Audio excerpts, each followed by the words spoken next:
Infection है। इसमें हमने ऐसा देखा कि ये एक तो हम सबको पता है कि ये एनवायरनमेंट में प्रेजेंट होता है, सड़ी हुई चीजों के आसपास फंगस डेवलप होता है। Kindly introduce yourself Sushil. Okay ma'am. Okay Sushil. या तो हमने देखा कि ये जो फंगस है, ये फंगस एनवायरनमेंट में रहता है, हमारे आसपास के वातावरण में रहता है, सड़ी हुई पत्तियों पे, मिट्टी में, जमीन में, इन सब पे ये पाया जाता है, जहां पे ये बहुत लार्जर नंबर पे ग्रो करता है। नाउ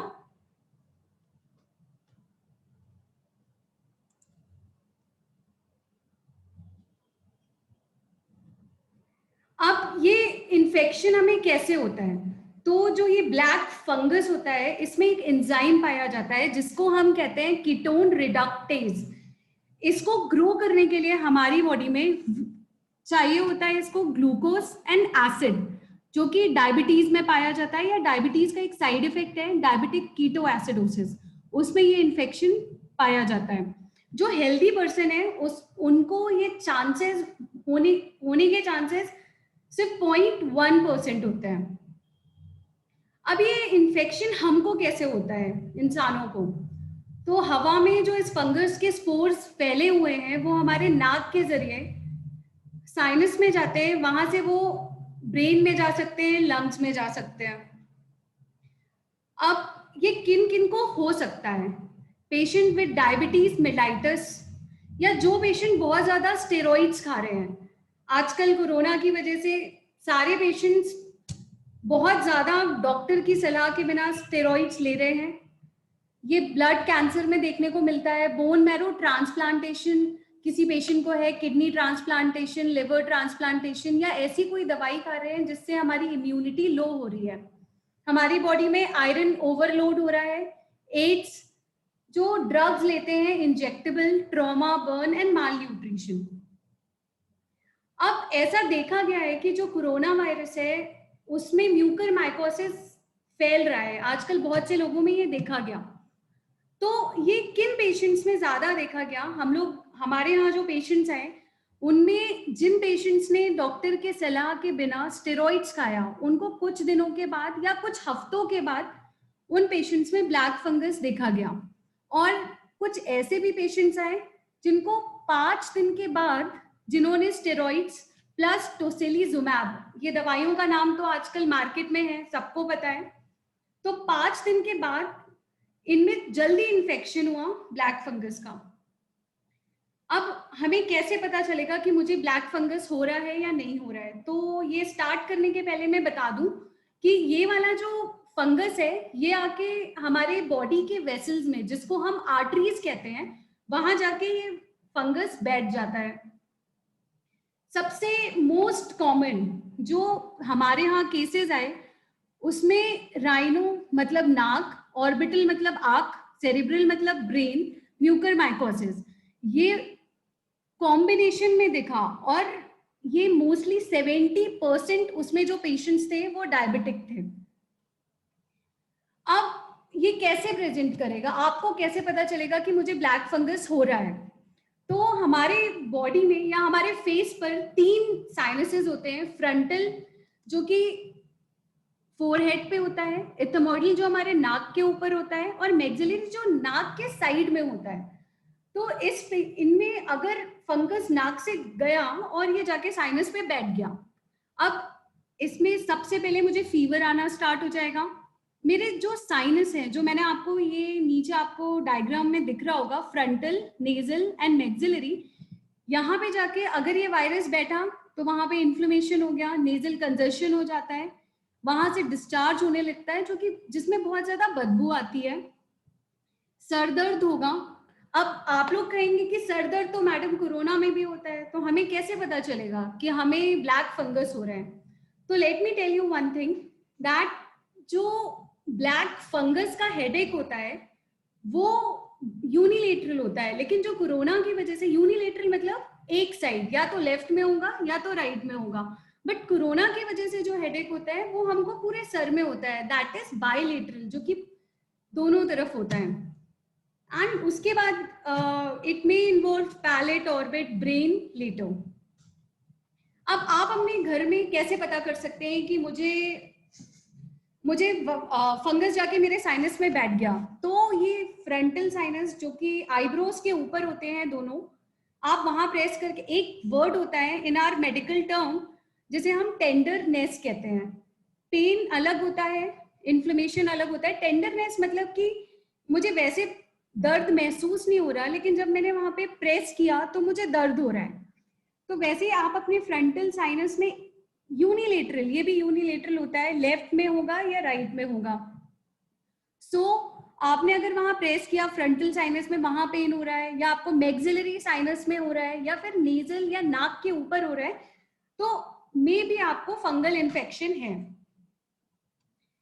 अब hallmarks of spread beyond the sinus, मुझे कैसे पता चलेगा कि साइनस से बाहर मेरा फंगस फैल रहा है? तो नाक पे अगर ये फंगस साइनस के पास था, तो यहाँ पे जहां जहां जिस जिस टिश्यू में ये फैलेगा वहां पे नेक्रोसिस हो जाएगी। नेक्रोसिस मतलब वो टिश्यू डेड हो जाएगा। There are turbinates in the nose, जिसका डिस्ट्रक्शन हो जाएगा। Perinasal swelling and erythema, swelling मतलब सूजन, एरिथेमा मतलब रेडनेस, जैसे कि आपको इस डायग्राम में दिख रहा होगा। उसके बाद सेकेंड स्टेज होता है साइनोसिस। रेडनेस के बाद हमारा जो फेस का एरिया है वो नीला दिखने लगेगा और धीरे धीरे धीरे वो काला हो जाएगा। इसका मतलब कि मेरा फंगस फैल रहा है। Now science of orbital involvement, जैसे कि मैंने बताया ऑर्बिटल मतलब होता है आंखें। अब इसकी वजह से पेरी ऑर्बिटल इडीमा, जिसका मतलब मेरे आंखों के चारों तरफ सूजन आ जाएगी। प्रोप्टोसिस मतलब मेरी आंखें बाहर बड़ी बड़ी दिखने लगेंगी। आंखों की रोशनी जा सकती है। आपके चेहरे यूनिलेटरल, ये भी होता है एक तरफ के फेस पे आपका कोई सेंसेशन का ना आना, इसका मतलब मुझे ब्लैक फंगस हो रहा है। इसके अलावा क्रेनियल नर्व पाल्सी होती है, जिसका मतलब ये है कि अगर फंगस मेरे राइट साइड के, ये फंगस मेरे राइट साइड के नर्व्स में जाके बैठा है, तो मेरे लेफ्ट साइड का जो फेस होगा वहां पे मुझे डिफेक्ट दिखेगा। जिसको भी प्रॉब्लम है वो मुझे सेशन के एंड में पूछ सकता है। अगर मेरा राइट साइड का नर्व इन्वॉल्व हुआ, मुझे लेफ्ट साइड में डिफेक्ट दिखेगा, मेरी आंखें बंद नहीं होंगी और मेरे लिप्स जो हैं वो नीचे की तरफ हो जाएंगे। इसके अलावा अगर लंग्स में इंफेक्शन हुआ तो इसमें आपको निमोनिया हो सकता है, बुखार आ सकता है, और हेमोप्टाइसिस एक वर्ड होता है जिसका मतलब आपको कफ आया और उसमें आपको ब्लड दिखा। GIT, gastrointestinal mucormycosis, which is very rare, जिसके हमने अभी तक एक भी पेशेंट्स नहीं देखे हैं। अगर ये होता भी है तो मोस्टली ये स्टमक में होता है। उसके बाद ये colon, ileum, oesophagus, which is very very very rare. अब इसमें पेशेंट प्रेजेंट करता है पेट में दर्द के साथ और खून की उल्टियों के साथ। इसमें बाद में परफ्यूरेशन, पेरिटोनाइटिस हो सकता है। और अगर ब्लैक फंगस किसी पेशेंट को हुआ और उसके स्टमक का इन्वॉल्वमेंट है, इसका मतलब कि उसकी बहुत पुअर प्रोग्नोसिस है। प्रोग्नोसिस मींस कि उसके बचने के चांसेस बहुत कम है। दूसरे जो ऑर्गन्स हैं, स्किन को इन्वॉल्व कर सकता है, किडनी, सीएनएस, और हमारी पूरी बॉडी के किसी भी पार्ट को ये इन्वॉल्व कर सकता है। अब हम इसको डायग्नोज कैसे करते हैं? फर्स्टली हम पेशेंट के नेजल स्वैब या ओरोफेरेंजियल स्वैब लेके, जैसे कि हम कोरोना के टाइम पे कर रहे हैं, उसका हम कल्चर कर सकते हैं। और हिस्टोपैथोलॉजिकल एग्जामिनेशन, जिसका मतलब होता है बायोप्सी। कल्चर, जैसे कि मैंने आप लोगों को पहले बताया सेशन के स्टार्टिंग में, कि ये जो फंगस है ये हमारे वातावरण में फैला हुआ है, तो कल्चर का पॉजिटिव आना कोई बहुत बड़ी बात नहीं होती, तो हम इस पे रिलायबल नहीं करते पेशेंट के। और बायोप्सी की रिपोर्ट बेस्ट होती है, बट उसको आने में 6 से 7 दिन लगते हैं। तो अब हम क्या करें? इसके लिए हम लोग पीसीआर, पॉलीमरेज चेन रिएक्शन, जो कि आरटी-पीसीआर के नाम से आजकल जाना जाता है। हाँ, तो हम कोरोना के लिए भी आरटी-पीसीआर करेंगे और हम ब्लैक फंगस के लिए भी आरटी-पीसीआर करेंगे। इसके अलावा हम एंडोस्कोपिक एवैल्यूएशन करते हैं, सीटी एमआरआई करते हैं, स्प्यूटम जो कि थूक की जांच होती है, जिससे हम टीबी की भी जांच करते हैं। अब इसका इलाज क्या होता है? या तो सर्जरी से जो भी एरिया नेक्रोसिस हो गया है, काला हो गया है, वो अब डेड पोर्शन है हमारे टिश्यू का, उसको हम निकाल देते हैं। और इसके अलावा मार्केट में ये भी दवाई आप सुन ही रहे होंगे आजकल, एम्फोटेरिसिन बी, जो कि इसके लिए ड्रग ऑफ चॉइस है। तो क्या हम इससे बच सकते हैं? Can we prevent it? तो आंसर इज यस। अगर हमने राइट ड्यूरेशन और राइट डोज लिया है स्टेरॉइड्स का, तो ब्लैक फंगस मुझे नहीं हो सकता। हाँ, अगर मुझे डायबिटीज है तो इसका ये मतलब नहीं कि ये फंगस मुझे हो सकता है। हमारे देश में या पूरे वर्ल्ड में 60% लोगों को डायबिटीज है, तो इसका मतलब वो 60% लोगों को ब्लैक फंगस होगा? नहीं। ब्लैक फंगस, मेरे सीनियर्स ने 20 साल जिनकी प्रैक्टिस हो गई, उनने 4 पेशेंट देखे आज तक।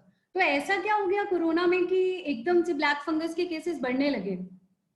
सिर्फ कारण ये है कि स्टेरॉइड्स लोगों ने आजकल कंजप्शन इतना ज्यादा कर दिया कि ब्लैक फंगस के केसेस बहुत ज्यादा होने लगे। तो अगर मैंने डॉक्टर्स की सलाह से राइट डोज लिया है, सही समय तक लिया है स्टेरॉइड्स, मेरे शुगर लेवल कंट्रोल्ड हैं, भले ही मैं इंसुलिन ले रही हूँ, मुझे डायबिटीज है, इसका ये मतलब नहीं कि मुझे ब्लैक फंगस हो जाएगा। मेरी सब कुछ कंट्रोल में रहेगा तो मुझे कुछ नहीं होगा। और थर्ड थिंग इज दैट कि आजकल लोग ऑक्सीजन कॉन्सेंट्रेटर घर में यूज कर रहे हैं, तो घर के नल का पानी 7-7 दिन चल रहा है, इससे फंगस ग्रो करता है। तो अगर, ये मेरी सलाह है कि अगर, वैसे तो आपको डिस्टिल वाटर ही यूज करना है, और अगर आपको वो नहीं मिल पा रहा है आज के टाइम पे, तो आप डेली अपने घर का पानी चेंज करिए। अब रीजन क्या है इसका? जैसे कि मैंने पहले भी बताया कि ये वातावरण में है, ये पूरा आपको कहीं ये पानी की टंकी में जम सकता है जहां से आपका पानी आ रहा है। और अगर डेली 7 दिन तक, 4 दिन तक आप ये पानी यूज करेंगे, तो पेशेंट को ब्लैक फंगस होने के चांसेस बढ़ जाएंगे। ये चार्ट है जो आईसीएमआर ने दिया है ब्लैक फंगस के लिए, और हम लोग ऑलमोस्ट बहुत कुछ इससे डिस्कस कर चुके हैं। Thank you so much.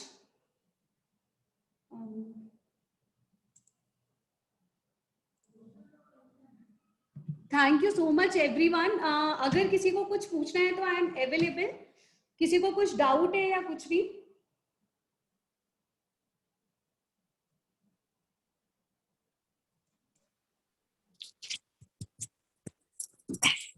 किसी को कुछ भी डाउट है तो वो पूछ सकता है। Hello, good evening madam, myself Pushkar Anand. मेरा एक छोटा सा सवाल है। जो हमारे दर्शक फर्स्ट टाइम इस प्रेजेंटेशन को देख रहे हैं, जो लोग रिमोटली लोकेशन पे हैं, उनको अभी जैसे कोरोना के अलावा और क्या सावधानी बरतनी चाहिए इस टाइम पे? आप 5 मिनट में उन्हें समझाएं कि घर पे और क्या क्या सावधानी बरत सकते हैं ताकि ब्लैक फंगस का इन्फेक्शन उनको ना फैले। जी, जैसे कि पुष्कर जी, मैं अपनी प्रेजेंटेशन में पहले ही बता चुकी हूँ कि ब्लैक फंगस किन लोगों को ज्यादा हो रहा है। ऐसा नहीं है कि कोरोना में आपकी इम्यूनिटी इतनी वीक हो कि आपको ब्लैक फंगस होने के चांसेस बढ़ जाएं। सो आप स्टेरॉइड्स, जो कि हमने ऐसा देखा कि जो सीएचसी से जो दवाइयाँ दी जा रही हैं, या जो मेडिकल स्टोर से बिना पूछे पेशेंट्स दवाइयाँ खा रहे हैं, उनमें ब्लैक फंगस बहुत मिला। हमारे यहाँ जो 13 केसेस है, उसमें 12 लोगों ने डॉक्टर की सलाह के बिना स्टेरॉइड्स खाया। तो मेरी सलाह सर आपके लिए यही होगी, या आपके आसपास अगर आप लोगों को बताना चाहें तो, कि स्टेरॉइड्स नहीं लेना है बिना पूछे डॉक्टर के, क्योंकि हर स्टेरॉइड के इफेक्ट अलग होते हैं, सबका डोज अलग होता है, हर पेशेंट में स्टेरॉइड्स अलग अलग दी जाती है। दूसरी चीज सर मैं ये बोलना चाहूंगी कि आप ऑक्सीजन कॉन्सेंट्रेटर का मैंने बताया, और कोरोना का इलाज, कोरोना से बचना संभव है। आज भी 80% लोग बिना हॉस्पिटल में एडमिट हुए या आइसोलेशन सेंटर में रह के ठीक हुए हैं। तो आप दवाइयां भी ऐसे ना। और हाँ, एक चीज मैं और सर ऐड करना चाहूंगी जो मैं अपनी प्रेजेंटेशन में बताना भूल गई, कि आपको मास्क, जो मैंने ऐसा अपने कलीग को भी देखा, काफी लोगों को, कि सेम मास्क वो काफी दिन तक यूज करते हैं, उसको सैनिटाइज करके रख देते हैं, फिर कुछ दिन तक उसको फिर से यूज करते हैं। तो सबको पता है कि फंगस ग्रो होता है मॉइस्चर में। आपने उसको स्पिरिट से साफ किया, आपने उस मास को मॉइस्ट किया, मतलब आपने फंगस को ग्रो होने का मौका दिया। तो यहाँ पे सारे दर्शक जो भी देख रहे हैं, मैं उनको बस ये बोलना चाहूंगी कि अपना मास्क आप 5 दिन से ज्यादा यूज ना करें। Thank you Pushkar ji. Ma'am ma'am मेरा एक क्वेश्चन है, ओके, क्या मैं पूछ सकता हूँ sir?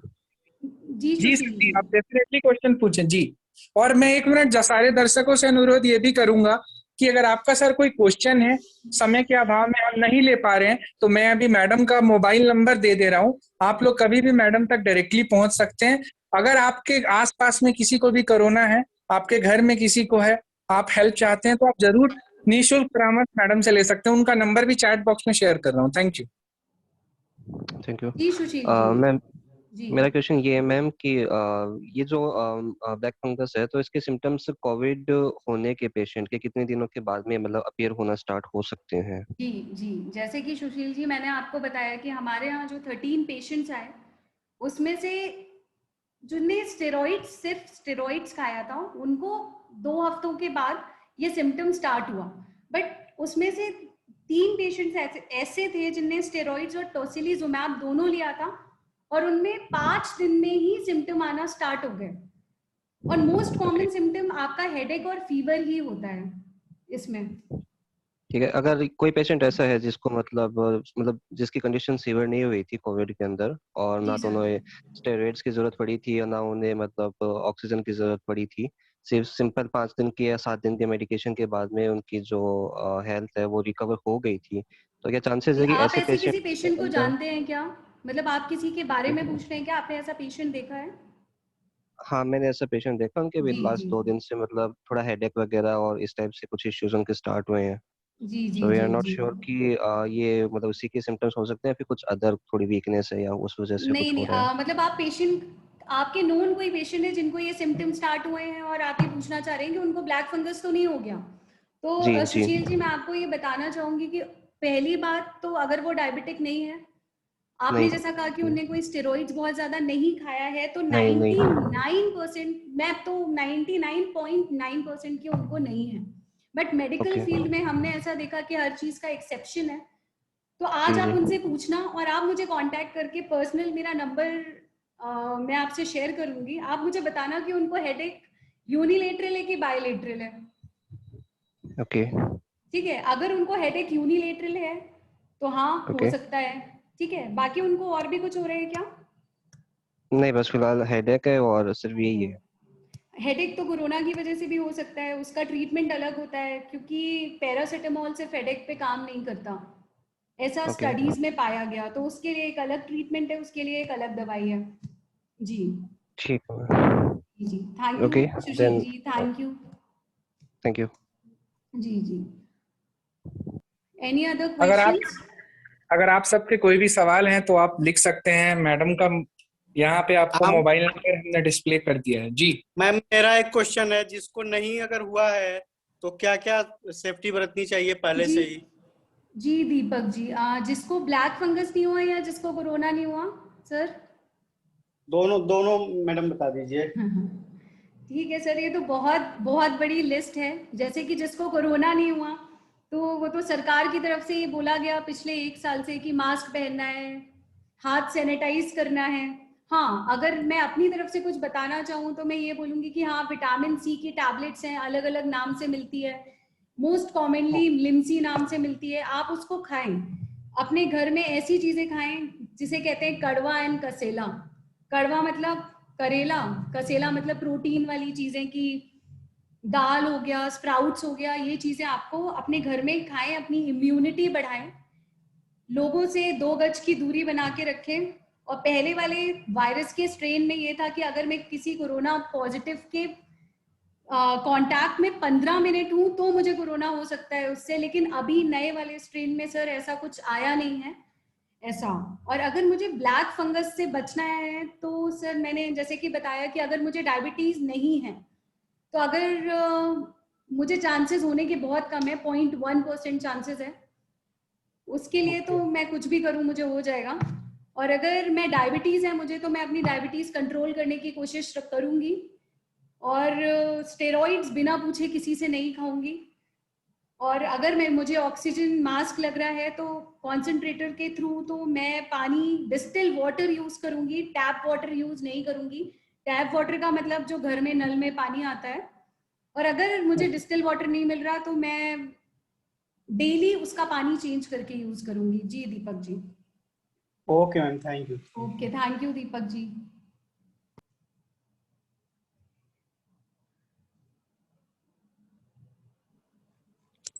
Any more questions? I have seen many of the friends have joined from South India also. You can ask question. Okay, Harsh Maharaj ji ने ऐसा लिखा है कि मैं सबसे एक रिक्वेस्ट करता हूं, आप अपना आत्म और दोस्तों जो भी रामडेसिविर ले रहा है या किसी भी प्रकार का इंजेक्शन ले रहा है तो प्लीज उसको चेक जरूर करें। जी आपने बिल्कुल सही बोला है कि कोई भी इंजेक्शन या कुछ भी डॉक्टर के सलाह के बिना बिल्कुल नहीं लेना है। ओके, महजबीन, आप हैं क्या यहाँ पे? महजबीन। डॉक्टर अंजलि, मैं कुछ पूछना चाहती हूँ। जी जी जी, दीप्ति गुप्ता। जी दीप्ति जी, जी जी जी जी। मेरा बहुत सिंपल सा क्वेश्चन है कि जी। क्या ये जरूरी है ऐसे लोगों का कोविड या ब्लैक फंगस के सिम्टम होना जी। जो कि वो खुद में मेंटली स्टेटस में आके या मेंटली लेवल पर आके वो खुद महसूस करें और जी। फिर फॉल हो जाएं उन सिम्टम में? ऐसा पॉसिबल है? मतलब I am not getting you question. मतलब ये आप ये कहना चाह रहे हैं कि ऐसा भी हो सकता है कि मुझे ब्लैक फंगस हो रहा है और मुझे पता ना चले कि नहीं, मुझे मतलब मैं यस। ये पूछना चाहती हूँ जी जी कि जी। ऐसा संभव है क्या इस वातावरण में जो हम इतना प्रेशराइज महसूस कर रहे हैं कि ओके, हम ये सोचें कि साइकोलॉजिकल। एग्जैक्टली साइकोलॉजिकल हमें ये या लगे कि आज मुझे वीकनेस है, हो सकता है मुझे जी जी फीवर आ जाए, हो सकता है जी। मुझे हेडेक हो जाए, ओ माय गॉड मुझे कोविड हो जाए, ओ माय गॉड मेरा मतलब मैं क्या करूं, मैं हो सकता है मुझे हॉस्पिटल जाना पड़े, हॉस्पिटल में बेड नहीं है, मैं क्या करूंगी? सो जी जी इट्स जी जस्ट जी। Like that. क्या ये हाँ पॉसिबल है कि वो चीजें ऐसी उनके साथ घटित हो और ऐसा हो रहा हो? हाँ हाँ, ऐसा पॉसिबल है। हमने तो मैंने ये सेशन लोगों के बोलने पे रखा था। मेरे सीनियर यहाँ पे आने वाले थे but due to some reason मुझे ये सेशन लेना पड़ा। तो ऐसा है, लोग ऐसा सोच रहे हैं, इतने कॉल्स आते हैं डेली, सुबह के 4 बजे कॉल करते हैं कि मैडम मुझे यहाँ दर्द हो रहा है, मुझे फीवर आ रहा है, मुझे ब्लैक फंगस हो गया है, मुझे कान में दर्द हो रहा है, मुझे ब्लैक फंगस हो गया है। तो हाँ, ये पॉसिबल है। लोगों को ऐसा लग रहा है ऐसे एनवायरनमेंट में, क्योंकि एक पैंडेमिक का रूल गवर्नमेंट ने बताया था कि अगर आपको लूज मोशन हो रहा है, आपको फीवर आ रहा है, आपको इस टाइम पे कुछ भी हो रहा है, तो वो कोरोना है। क्योंकि किसी भी पैंडेमिक का ये एक रूल होता है कि अगर उसमें आपको फीवर फ्लू भी है तो नहीं, आपको कोरोना है। But this is not for black fungus. लोगों को हेडेक भी स्टार्ट हो रहा है, लोगों का विजन, एक पेशेंट आया जिसने सुबह से खाना नहीं खाया था, उसका बीपी बढ़ा हुआ था, उसका विजन थोड़ा सा ब्लर था, ऐसा पेशेंट ने बोला। तो उसने बोला मुझे ब्लैक फंगस हो गया। मैंने कहा ठीक है, तुम यहाँ बैठो, उसको डार्क चॉकलेट दी खाने के लिए, और पेशेंट ठीक हो गया। तो ऐसा हो रहा है, पेशेंट्स आ रहे हैं। Right. दीप्ति जी। जी जी Right. जी Well said. Thank you so much, Dr. जी Anjali. जी। And thank you I'm Deepti really, जी। जी yeah, I'm attending this session. I'm really receiving so much informative information. Thank you so much. Thank you Deepti ji, thank you so much. Ma'am, one last question because we are now running out of time by Amisha. So she okay, wanted to check about the vaccine. That, ma'am, I have one doubt. Effectiveness of vaccine. Yeah, okay yeah. Amisha ji, vaccine Good जो है। evening, ma'am. Can I explain my question? Yes ma'am, definitely definitely. First of all, the session was very informative. Thank you for sharing the links to us.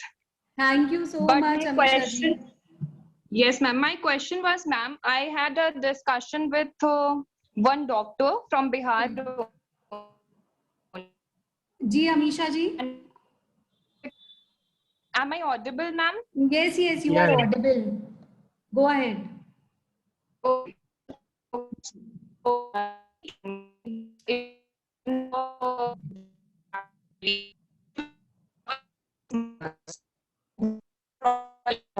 Amisha ji आपकी आवाज नहीं आ रही है, network नहीं है शायद. Yes, ma'am. Okay, हाँ. Now I can hear you, Amisha ji. Okay, should I repeat the question? Yeah, please repeat. जी. Okay, sorry for the network issue. It's okay. Yes. It's okay. जी. So she told me that the vaccine will exactly most effectively start working in the duration of 6 months in our body. So I was pretty doubtful about the duration of 6 months. What is that 6 months all about? Okay. For Covishield and Covaxin ऐसा नहीं है कि 6 month के बाद वो effect दिखाता है, but हाँ कि आपको 2 डोज चाहिए. एक डोज में मुझे 50% एंटीबॉडीज बनेंगी और सेकेंड डोज में मुझे 50% एंटीबॉडीज बनेंगी. और कोवैक्सीन और कोविशील्ड दोनों में 0.1% का डिफरेंस है, तो आप कुछ भी लगवाइए. बट अगर आप ये पूछोगे कि बेस्ट क्या है, तो I will go with Sputnik, क्योंकि एक तो इसका ये 6 मंथ से आपको ये कंफ्यूजन हो गया. ऐसा नहीं कि 6 मंथ के बाद इफेक्ट आएगा, नहीं, दोनों वैक्सीन का जो इफेक्ट है वो 6 मंथ तक रहेगा. जैसे मुझे कोविशील्ड लगाई गई जनवरी में, तो मुझे अब 6 महीने के बाद फिर से कोई वैक्सीन लगवानी पड़ेगी, क्योंकि इसका इफेक्ट सिर्फ 6 मंथ तक है. तो वो 6 मंथ यहाँ पे रिलेट करता है. बाकी अगर आप स्पुतनिक लगवाएंगे तो आपको 1 साल तक कोई वैक्सीन लगवाने की जरूरत नहीं पड़ेगी. उसका सिंगल डोज 72% इफेक्टिव है, बट डबल डोज जो जॉनसन एंड जॉनसन ने एक लॉन्च करा था जिसमें स्पुतनिक का सिंगल डोज था, and that is only 72% efficacy. But जो 2 डोज आप लगाओगे उसका 92% एफिकेसी है. तो I will go with Sputnik. जी Amisha ji. Okay, ma'am. Thank you so much. It was really a nice. Thank you for giving your precious time to all of us. Okay, thank you, Amisha. Thank you.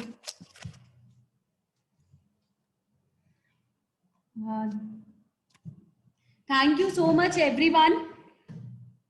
We are running out of time, and Mehzabeen ji, kindly contact me on my number. Are you still here, Mehzabeen?